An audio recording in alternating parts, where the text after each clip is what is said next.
Hi again, everyone, and welcome in to Cincinnati Bengals Talk. I'm James Rapien of allbengals.com. And on Tuesday night, I was able to catch up with Orlando Brown Jr. one-on-one at Aces Pickleball in Norwood. Shout out to everyone that came out. And if you didn't, that's all right, because we have a two-part interview for you right here on CBT. Andrew Fox Miller was on the case putting this together, and there's a lot of really good insight from Orlando Brown, from why he chose Cincinnati, the free agency process, how big of a surprise it was that Kansas City didn't want to keep him long-term, plus why his dad didn't want him to play football initially. All of that and so much more in part one of our two-part conversation with Orlando Brown Jr. We started by me asking him about a foundation that's near and dear to his heart. Part of the proceeds from Tuesday night went to the Juvenile Diabetes Research Foundation. And so let's start there. I asked him why JDRF is so special to him. My dad passed ketoacidosis when I was 15. My brother was diagnosed with type 1. I was 9 years old. He was 8 years old.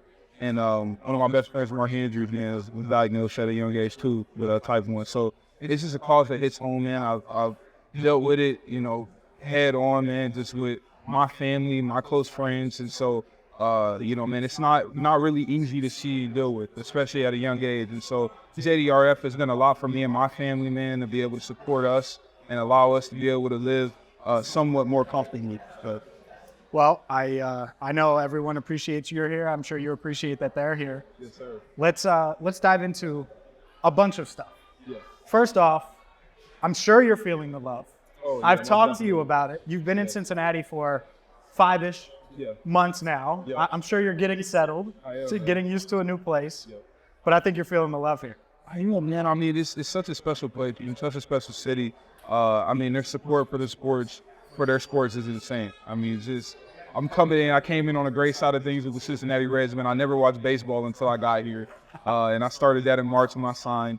The love for the Bengals is obviously insane, man. The support is insane. And, when it comes to me, I mean, it's been open arms. The love has been crazy. The people have been awesome. It's been so much love and support. You're feeling the love from Bengals fans. Yeah. And 7 months ago, you were on the opposite side of it.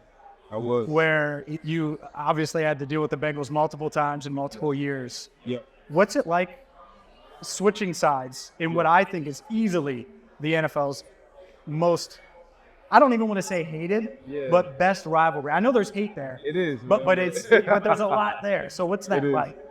It's interesting, man. Obviously coming to this side now, having the perspective of both sides, is obviously different. You know what I mean? And but I mean, I feel like I'm on the right side of things being here in Cincinnati. I'll say that much. It was some hard-fought games, man. We had, obviously when I was in KC and we going into the Super Bowl, the year before losing the AFC Championship. So I feel like I'm on the good side of things now.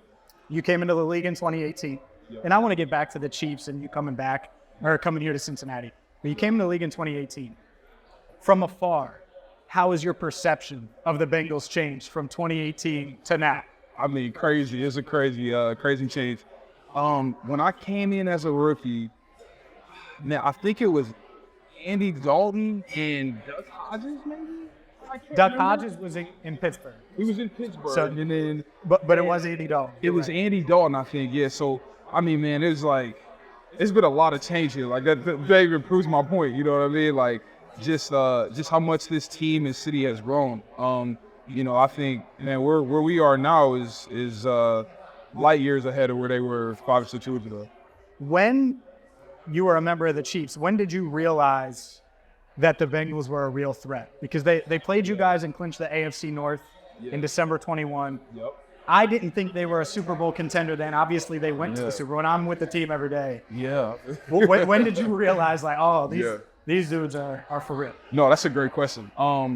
Gosh, man. I mean, I didn't play in that first game. That's the only game I've ever missed in my whole football career. I ended up getting hurt pregame. But I would say it's that game, man. When they beat us in the fashion that they beat us, I said this is a real football team, top to bottom. And I mean, I'll never forget that day, man. the thing Burrow was doing with the ball, getting to Jamar, I mean, on the sideline, all of these go balls and fades, I'm like, no one's throwing, you know what I mean, he's doing these type of plays on this level, creating these type of one-on-ones and having real success. And, I mean, I think that day, you know, I was able to see, like, man, from somewhat a spectator standpoint, because I wasn't playing, I mean, man, I saw a Bengals team that was really, really hungry. And from there, man, I think it's just kind of continued to grow, and it's somewhat continued to snowball, man, in this huge avalanche. Yeah, I think people are starving now. Yeah, because they know how talented you guys are. Let's talk about that, because you played on a Super Bowl champion. You played on a lot of great teams. Everywhere you go, you win. Yeah. Baltimore, win. Obviously, Kansas City, Cincinnati, expectations are really high. Yeah. I know it's just training camp. Yeah. I know you haven't played in the preseason. Yeah. But you can see the talent, even with 9 not out there. Yeah.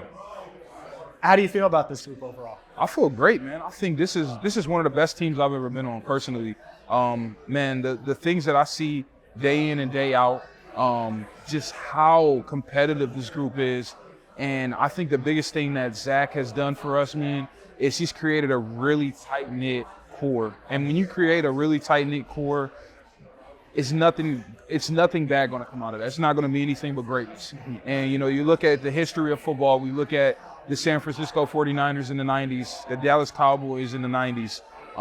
You know, I mean, we look at the New England Patriots, you know, of you know, recent times. Like, their core was so solid together, you know, and when you have that type of camaraderie, you have that type of tightness, you got a head coach that really wants that really pushes that allows you to be yourself and grow confidence. I mean, man, this is one of the most special teams I've ever been on.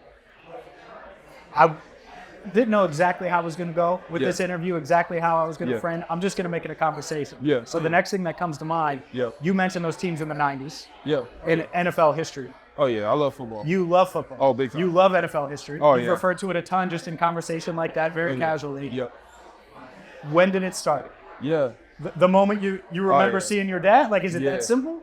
Yeah, no, man. So it's crazy. It's kind of a weird story, but so my dad didn't want me playing football. That was like his biggest thing was, I don't want you playing football. My road was too hard. Sure. He was an undrafted free agent, HBCU, defensive tackle for 4 years, played offensive tackle for last year at college. So he had a crazy story. And so he didn't want me playing ball, but because I couldn't play it, I always watched it. I always studied it. I always watched him. I always watched left tackles. And so I grew like this weird love for the game and the history of the game because it was all I could get close to. You know, I wasn't able to play it as a young kid. And so I spent a lot of time reading books, watching videos, watching NFL Network, all those different things, man. And gosh, I would say for me, I was around 8 years old. It was one of my dad's last games. They were playing the Buffalo Bills in Baltimore.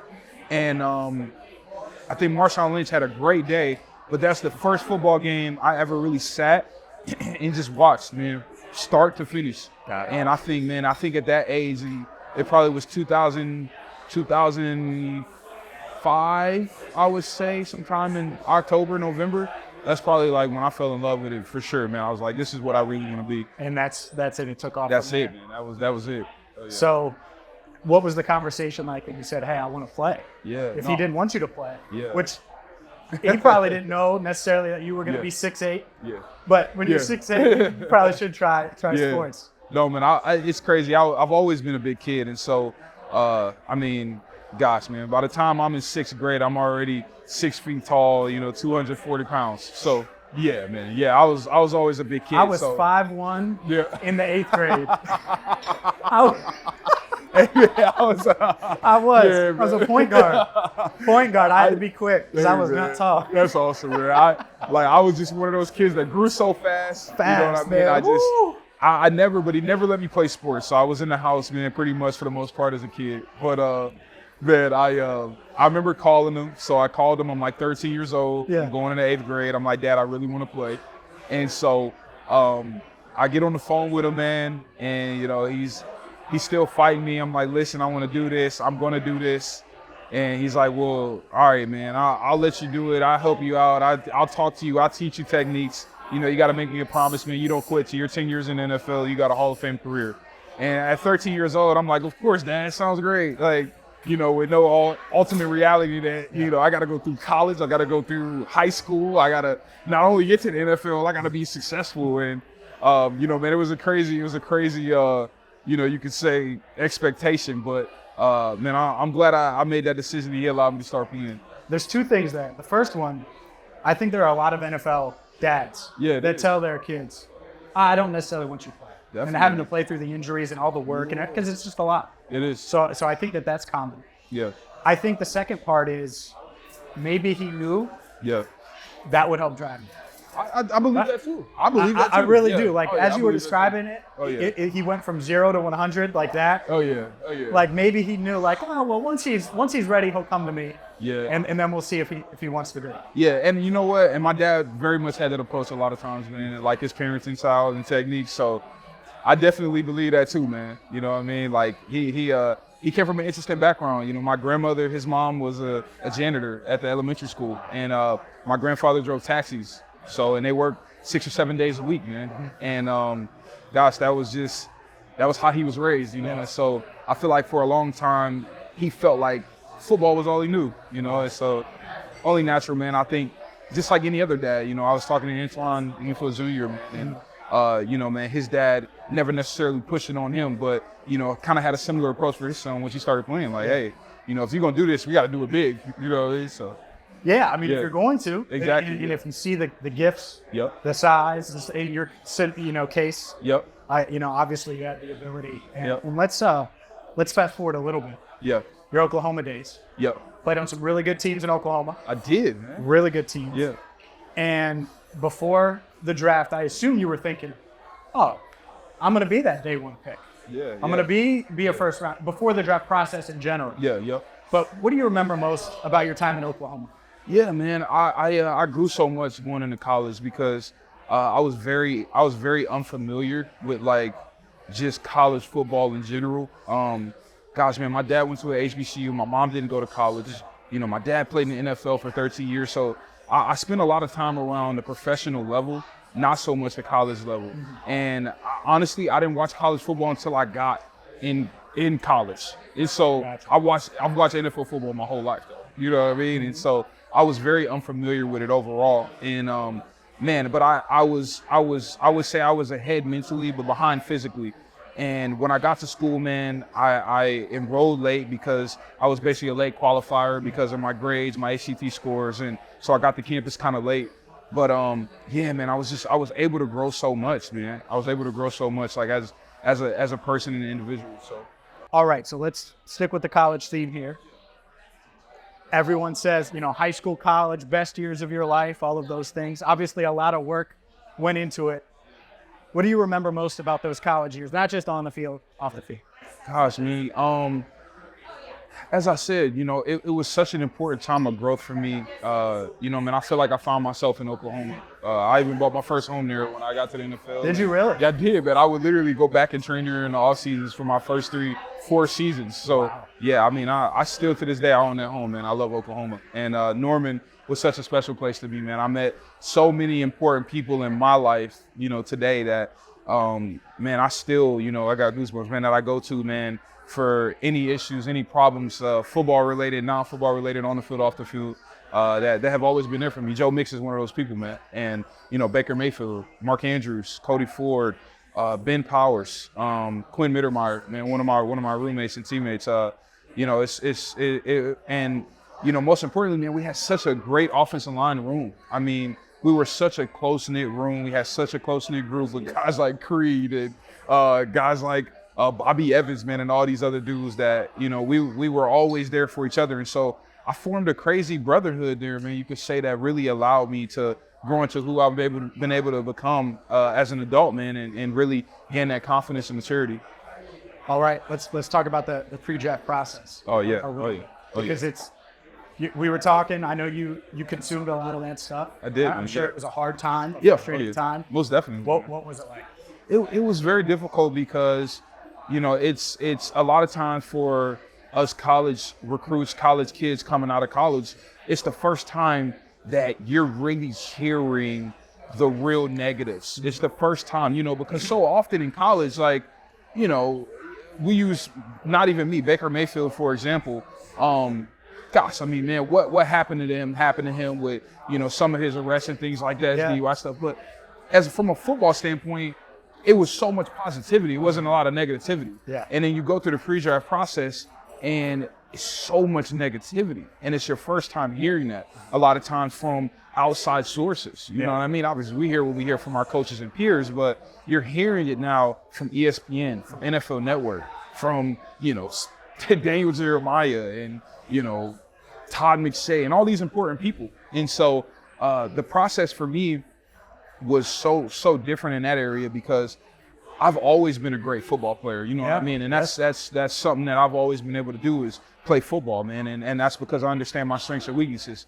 I am not the greatest athlete though, you know what I mean? Ironically. So, man, there aren't many 6'8", 300 plus.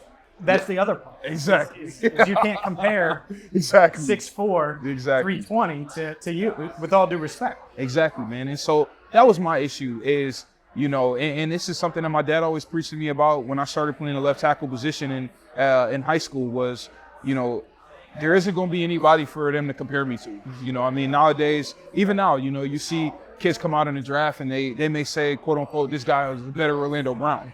And it's like, you know, what does that mean? I don't know. I ran a 5.85. I bench pressed 225 14 times to this kid's 20 plus. You know what I mean? So it's like, it's not a lot of comparisons when you look at my game. And when you look at my numbers athletically, it's really no comparisons unless you find a guy working at Chuck E. Cheese or something. So, you know what I mean? That's just one of those is what it is things, man. But, you know, it's who I am. And that process really allowed me to get that thick skin that I needed coming into the NFL. And I mean, I still got the biggest chip on my shoulder I've ever had for that reason. It feels like you have a huge chip on your shoulder. Oh, yeah. I also think you're comfortable in your own skin. Oh, yeah. Very big time. Easy thing to say. Yeah. And I think one of the moves in your career where you had to be comfortable in your own skin to do, you get drafted third round. Yep. You come in, you contribute right away for Baltimore at right tackle. Yeah. But to make the decision, I want to be a left tackle. Yeah. I know some of what went into that, but give me the thought process because obviously it's worked out. Yeah. You are a left tackle in the NFL to start. Yeah, man. You know, I constantly go back to my dad, you know, my mom as well, you know, man, they pushed me, you know, from such an early age. And, you know, for me, man, I've actually never said this on camera, but my second year, we had Orlando Brown Junior Day at my elementary school. And, man, I kind of get emotional when I think about it, but we had Orlando Brown Junior Day at my elementary school. And they pull out one of my note cards from when I was in second grade. And it was like, where will you be 20 years from now? And I said, I'd be starting left tackle for the Baltimore Ravens. And at the time, I was playing right tackle. And, you know, man, it was, you know, way before that. But that was like a significant moment for me, you know, because ultimately that was my dream, you know, and that was a goal that I set for myself. Not only a dream, but a real goal. Yeah. And, you know, at that time, you know, man, I'm like, I'm right there, you know, and coming into Baltimore, it was spoken to me about possibly moving to left tackle if things don't work out with Ronnie, if they aren't able to get him extended. And, you know, that never happened because the guy had an all-pro year. No doubt. Yes. I mean, he's the best left tackle in football the year they paid him. And so, I mean, I can't argue that. And, you know, man, he gets injured. You know, his injury happened, and I got the opportunity to be the left tackle and the left tackle for the Baltimore Ravens, which I always dreamed of, man, at a goal I had set for myself. Yeah. And so, man, I was able to go out there and do that. And, I mean, man, I want to say the rest is history, man, but we're still writing. So, but yeah, I mean, it was definitely hard for me to make that decision to move to left tackle, and then not only moving to left tackle, knowing that I'm doing this and I'm not going to be here for the next few years, being able to play left tackle position for the Ravens. And so you get moved to Kansas City. Yep. They invest in the offensive line like crazy after that Super Bowl. They're like, hey, we are protecting Mahomes. Makes a lot of sense. Those fans understand the feeling. Yep. And it goes very well. Yeah. You guys are really darn good. Yep. And then you end up winning. You get franchise tagged. Yep. You end up winning a Super Bowl. Yep. And there's still questions throughout NFL circles. Are you a left tackle or are you a right tackle? I know it's crazy. And so your reaction to that, because that was going on before you signed here. Yeah, it was. Yeah, man. I mean, it goes back to that comparison. You know what I mean? When you look at, you know, my production and what I've been able to do, it's just really uncommon. You know what I mean? You've got a guy that's made the last 3 Pro Bowls as a left tackle, you know what I mean, who isn't the best athlete, who there isn't anyone to necessarily compare him to. You know what I mean? We can compare Jordan Mailata to me, but, you know, he's way more athletic. You know what I mean? And Trenton Brown is another big guy that comes up, man. But he's way more athletic, and these guys are playing in different systems than I played in. But I think the one thing, man, that a lot of executives and organizations don't really put the time in and effort is to look into the person a lot of times, and the psychological evaluation of who you're dealing with. And, you know, I think the Cincinnati Bengals did that, man. And the opportunity that they've been able to give me here as a left tackle, being that franchise left tackle, it's an opportunity, man, I can't wait to take advantage of. And I mean, I go on about this for days, dog. I get real worked up, you know what I mean, when it comes up. But yeah, no, man, I mean, it's one of my main motivating factors. So. I know people here, again, ecstatic to have you as the left tackle, just to be very clear. Yeah, I know. I'm ecstatic too. So. Here's one thing that I wouldn't have predicted or even hinted at before free agency. That Orlando Brown Jr. is coming to Cincinnati to play left tackle. It's crazy. So did you reach out to them? How did this come about? Because I think it became clear you weren't going back to Kansas City. But even then, we weren't talking about, well, they should go after Orlando Brown. So what happened? Can you peel back the curtain a bit? Gosh, man, it's such a weird scenario. So I have to take you back to the Super Bowl. So I remember the day of the Super Bowl, I'm waking up, and man, I just so happened to be checking my Instagram and Twitter, just like I do every game day, looking for local news or someone's not playing in the game or what's going on in the football world. I check my phone, and one of the first things I see is Chiefs planning to tag Orlando Brown Jr. And so I'm like, okay, well, you know, hopefully they have in mind to, you know, re-sign me or something like that. Because I was enjoying, you know what I mean? I enjoyed my time there. And I wanted to be a big part of that franchise as well. And so, man, I see that. I play in the game. We win the game, all of those things, 0 sacks, put it on a T-shirt. And you were hyped. Yeah, I was very You hyped, let everybody know. You should have, because they were talking a lot going into that. Big time. And so I was very excited, man. And then, gosh, like the combine rolls around, and then we're not going to franchise tag me. And so when they kind of said that, I mean, I thought it was pretty clear that was them saying, we're going to let this guy walk. You know, I was somewhat, you know, hurt, you could say, but I mean, ultimately, man, I knew it was probably for the better, you know, and my agents asked me, is there anywhere in particular that you want to go? Is there any situations you want to be in? I said, the best situation in the world right now for me is Cincinnati. And I knew that they had Jonah, man. I knew that, you know, they had just came off another AFC Championship season, man.